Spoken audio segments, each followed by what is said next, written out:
will present a theoretical introduction to the adjusted present value method.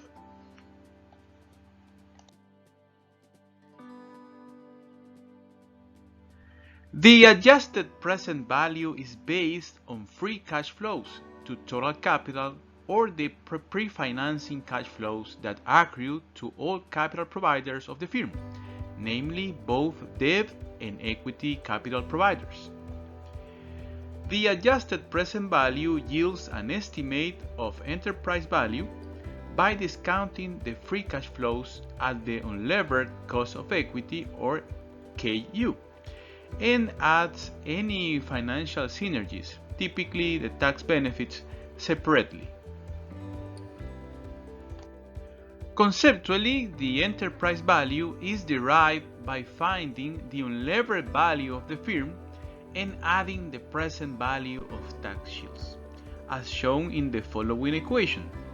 So the adjusted present value is equal to the unlevered value of the firm, so this net present value, plus the present value of the tax shields. And how are we going to compute the tax shields? We are going to compute it by multiplying the interest by the tax rate. And we are going to compute the present value by discounting all the cash flows from the tax shields by the cost of debt. Not the cost of equity, the cost of debt, or KD. The capital structures put in place with leverage buyouts are designed to be transient in nature. The debt is initially hiked to force changes in the company and then is paid off as operating cash flows improve. The unlevered value of the firm does not change as debt is paid off. KU, so the cost of capital or the cost of equity, unlevered, is independent of financing.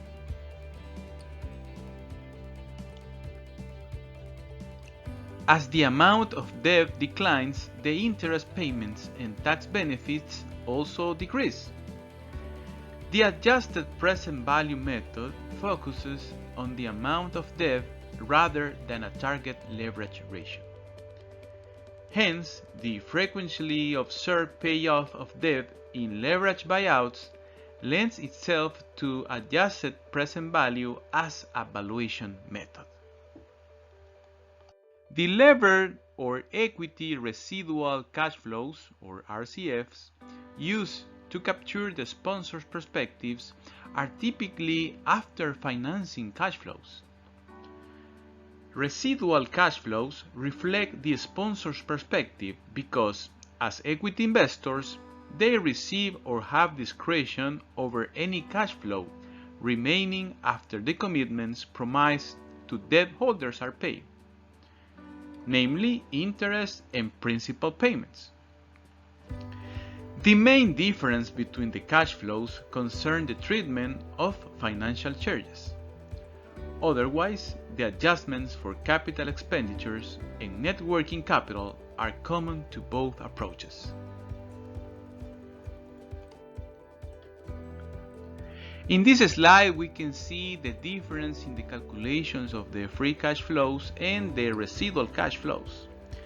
In the case of the free cash flows, we have to remember that they go to the total capital, so that's the debt holders and the equity holders. And to estimate the free cash flows, we multiply the EBIT by 1 minus T, where T is the firm's marginal cash tax rate. On the other hand, in the residual cash flows to equity, we have to subtract both the interest expense and the principal payments. First, we have to estimate the net income, and that equals to the EBIT minus the interest expense, and we multiply that by 1 minus the firm's marginal cash tax rate.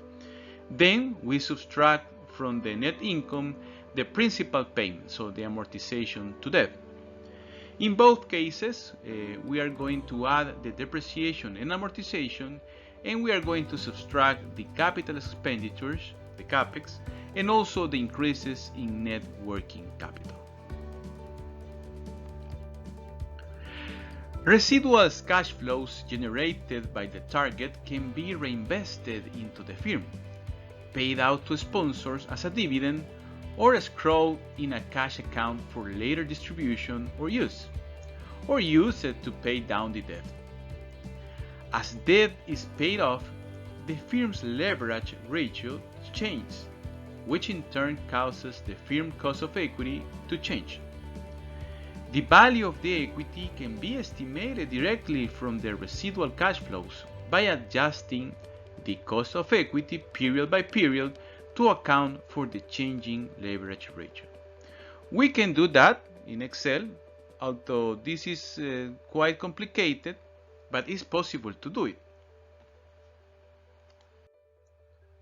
But the need to adjust the cost of equity for changing leverage is one of the main reasons that the adjusted present value is often used to value the leverage buyouts. To obtain an estimate of the enterprise value, net debt is added to the value of equity. We don't need to adjust the cost of equity when we use the adjusted present value, as we start with the assumption of an unlevered firm and then adjust for the tax benefits of the debt. In the next lecture, we will illustrate the use of the adjusted present value using the teaching case of DuPont's performance coatings divisions. Thanks for watching.